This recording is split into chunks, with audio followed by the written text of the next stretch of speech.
Antes de falarmos dos momentos difíceis que Banco do Brasil e BB Seguridade estão enfrentando e vão continuar a enfrentar, vamos falar um pouco aqui de macroeconomia, vai ser bem rapidinho, falando aqui do dado que vem dos Estados Unidos, que tende a mexer aqui com a taxa de juros e com isso acaba sendo importante para todas as empresas da Bolsa, incluindo a BB Seguridade e o Banco do Brasil, né?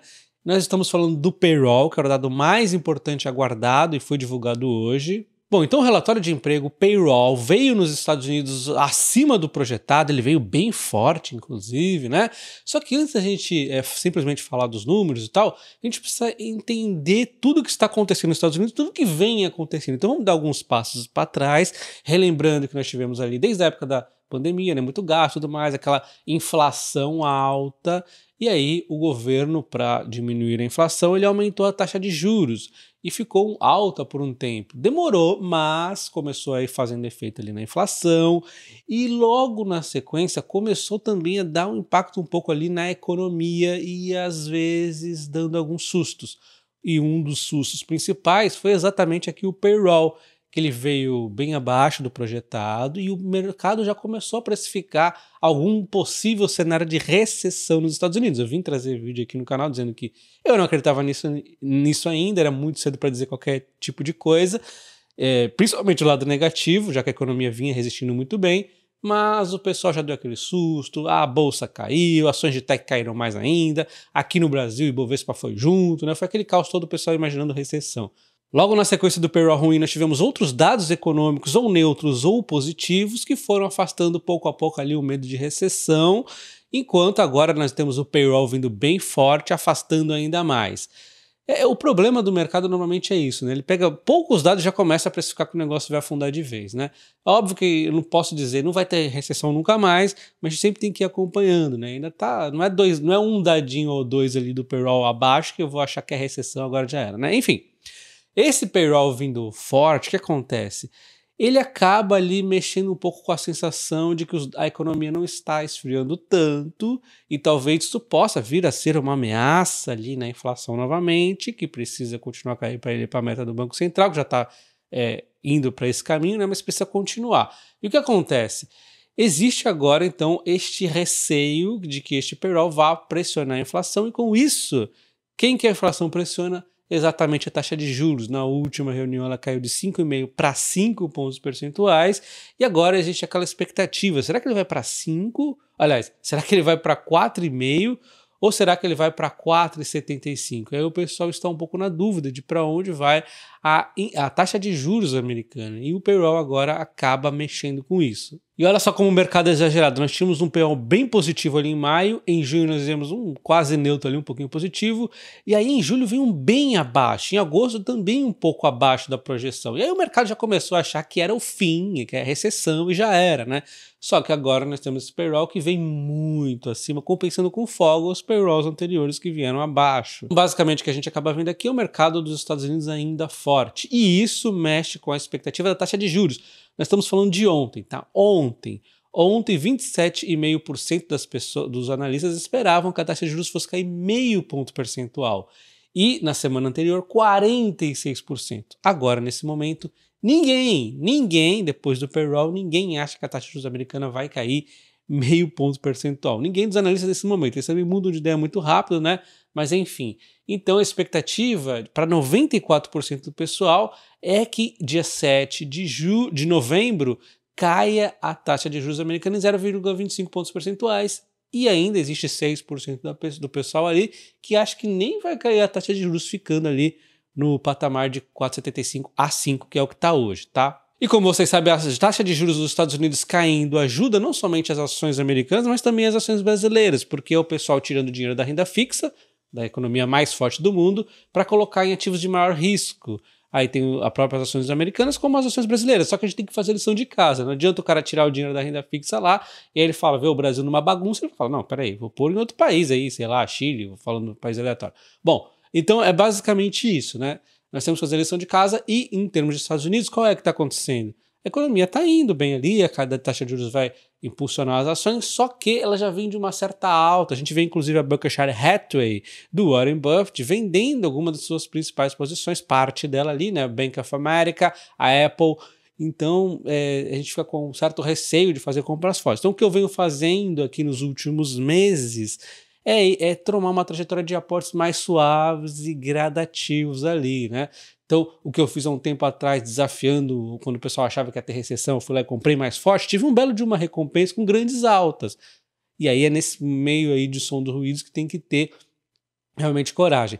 Os ruídos recentes não foram tão fortes, então não me geraram aportes tão fortes assim, mas ainda assim, vocês acompanharam comigo a trajetória aqui dos meus investimentos recentes, né, que eu zerei ali com vocês dia 21 de junho aqui na Confure, lembrando que eu tenho uma carteira numa outra corretora que está lá parada, não mexo, não compro, não vendo, mas está lá parada, né, eu não estou mais usando aquela corretora, porém é uma posição existente com um belo de um lucro muito alto e tudo mais, e aqui eu vou fazendo aos pouquinhos esses aportes aqui com vocês. Eu vou utilizar como exemplo a Berkshire Hathaway para mostrar como que eu venho comprando, olha só.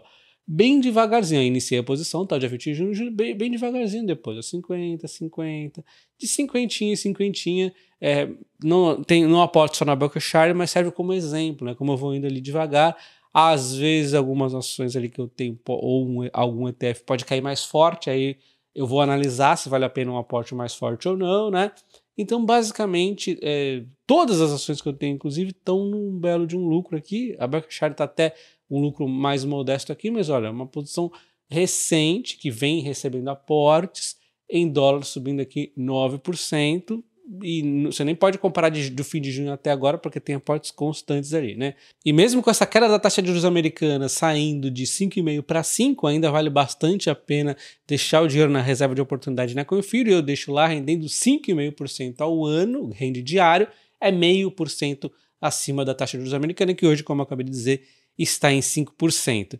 E aí eu vou lá e vou tirando esse dinheiro daqui e aportando nas ações gradativamente, eventualmente eu coloco mais, né? Parte da minha receita também é dolarizada, o próprio YouTube, né? Então eu estou usando a Berkshire como um exemplo, né? Porque várias ações americanas estão nesse período aqui de alta, né? A Berkshire a gente vê que lateraliza e alta de novo, né? Tá sempre assim.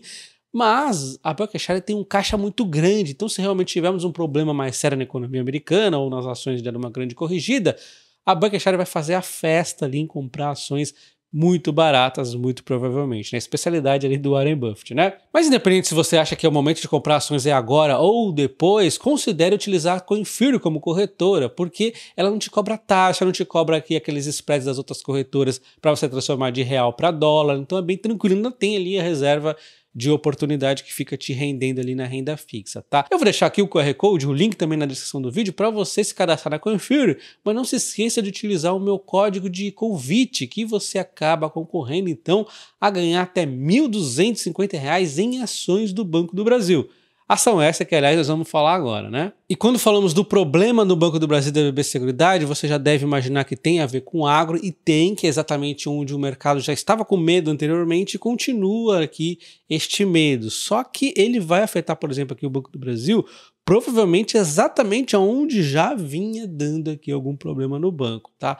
Olha só, nós temos aqui, o banco teve um ótimo resultado, isso não tenha dúvidas, mas o setor agro começou a dar uma deteriorada suave, né? Ele estava muito excelente ali os resultados, né? Então olha só, índice de cobertura caiu um pouquinho aqui, ao ponto que a inadimplência vem subindo no banco, né?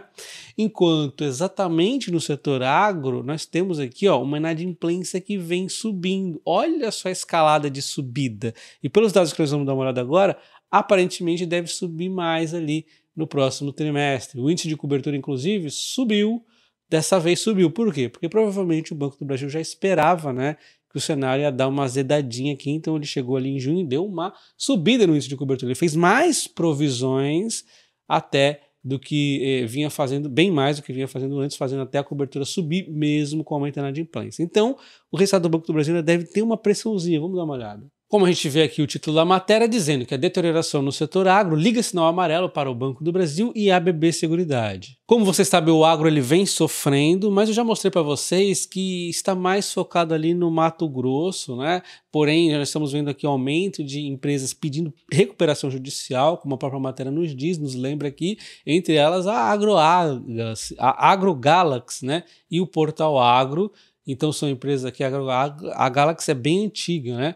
Então, isso aqui tende a impactar o Banco do Brasil e a BB Seguridade, e o Banco BTG aqui fez um relatório alertando alguns pontos. Inclusive, o BTG retirou o Banco do Brasil da carteira mensal, imaginando que o trimestre vai vir mais fraco do que o esperado, por conta desses dados que vêm aqui se acumulando aos pouquinhos ali no setor agro, né? Então, nós temos aqui os principais motivos de maiores NPLs, maiores inadimplências, né?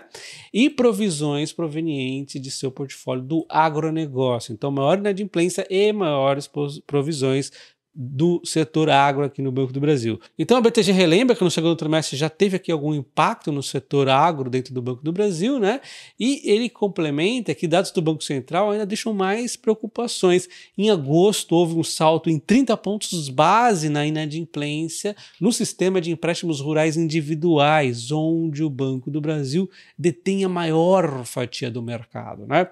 Então o Banco Central está falando que nesse setor aqui de empréstimos rurais individuais aumentou a inadimplência e o Banco do Brasil está muito exposto ali, então provavelmente ele deve ter algum impacto, né? Para julho, o Banco do Brasil foi o único banco incumbente a mostrar a deterioração em seus empréstimos com classificação EH, um proxy para a qualidade de ativos. De fato, embora seja desafiador tirar conclusões importantes de apenas um mês de dados, o Banco do Brasil está também abaixo de nossas estimativas para o terceiro trimestre, tendo desempenho inferior aos seus pares. A BTG relembra que o plano safra é positivo, óbvio, né? Inclusive foi um ótimo plano safra que vem aumentando ano após ano ali, né?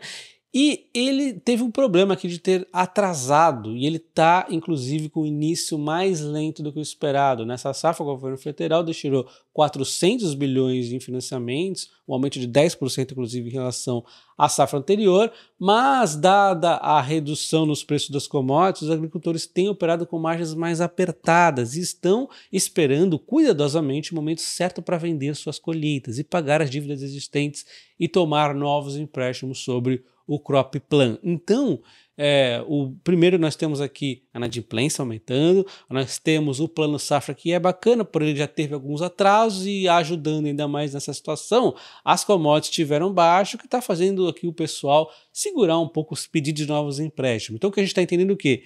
Inadimplência maior e menores crescimentos de volumes aqui nos empréstimos do Banco do Brasil, pelo menos aqui vindo do Plano Safra, né? Além disso, os efeitos climáticos atrasaram o plantio de novas colheitas, impactando ainda mais a decisão de tomar novos empréstimos. Então a BTG diz que teremos um crescimento mais fraco de volume de empréstimos, maiores inadimplências, consequências maiores provisões no setor rural, mas eles estão vendo aqui que pode acontecer alguma aceleração novamente em setembro, né, que já vem aqui mostrando alguma melhora.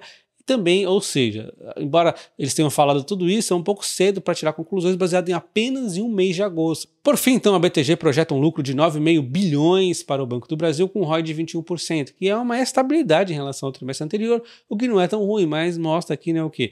Parou de crescer, então, uma desaceleração? Não, pode não ser tão visto com o mercado, não é bem visto, na verdade a gente vê que as ações vêm caindo. Se pegarmos o último topo recente que o Banco do Brasil fez em setembro, as ações já vêm caindo 8,6%. Mesmo que ele não esteja nos seus PLs mínimos, ele está com um PL muito bacana ainda de 4,78, que é abaixo da sua média de 6,36. O PVP do banco também está abaixo de 1, abaixo também da média, que é de 0,97, está com PVP de 0,86.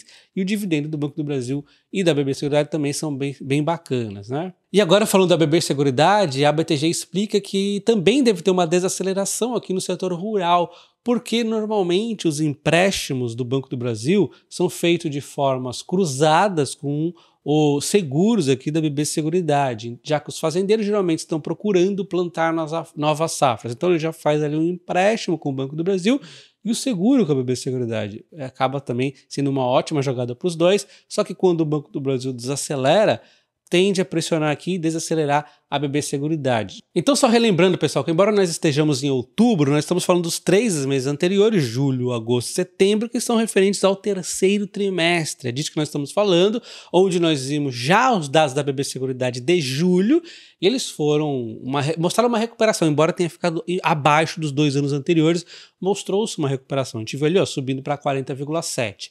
Isso em julho. Agosto, os dados aqui são pessimistas aqui, ainda puxados pela baixa de empréstimos no Banco do Brasil, segundo a BTG ali, no setor agro, né? Então isso aqui deve desacelerar. E setembro existiu ali uma certa recuperação e fica na dúvida, né? Como que será setembro? E tudo isso indica então que a BB Seguridade ela pode sofrer um pouco aqui no setor agro, mas de novo a gente vai ter que acompanhar. Julho ali por enquanto ficou abaixo dos anos anteriores? Ficou, mas já mostrou uma recuperação. No entanto, a BTG lembra o seguinte: os resultados do terceiro trimestre são impulsionados por prêmios ganhos acumulados ao longo do tempo e com efeitos positivos de carry-over do forte crescimento dos prêmios de vida e de crédito no primeiro semestre. Tem uma questão aqui que vamos dizer, gradativa, que vem lá de trás, né? O impacto, então, nos lucros para o terceiro trimestre deve ser limitado. Mas, se os prêmios rurais não acelerarem nos próximos meses, os impactos dos lucros naturalmente acabar crescendo em relevância, causando impacto mais para frente. Então a gente tem que ver ali como é que vão ser a evolução dos prêmios. A BB Seguridade sempre nos mostra ali, né? Mas enfim, isso aqui é mais um desafio para a BB Seguridade, que pode acabar enfrentando ali aquela desaceleração no crescimento que o pessoal tanto preocupa-se, né? E aí acaba comprando com a Caixa de Seguridade, que está crescendo mais, né? Enfim, essa dinâmica que estamos vendo aqui, um pouco de ruído na BB Seguridade também. No geral, a BTG espera que o lucro da BB Seguridade fique em torno de 2 a 2,1 bilhão, crescendo 10% no trimestre, estável no ano a ano ali. Há um risco de queda na orientação de crescimento dos prêmios emitidos neste ano, de 8 a 12, devido à dinâmica do segmento rural, mais a orientação de crescimento nos resultados operacionais não relacionados aos juros, 5 a 10%, deve terminar o ano num ponto médio ou até mesmo num ponto mais alto. Bom, então essa dinâmica aqui da BB Seguridade é um pouco desafio do setor agro, mas de modo geral ela está aqui relativamente tranquila. O próprio Banco do Brasil também, né? Mas o mercado muitas vezes acaba cobrando forte. Em termos de PL histórico, a BB Seguridade está abaixo da média, né? 8,34. Isso também porque as ações recentemente caíram 7% deste topo recente. Então é isso, não se esqueça do like, sua inscrição no canal. Um abraço, até o próximo. Valeu!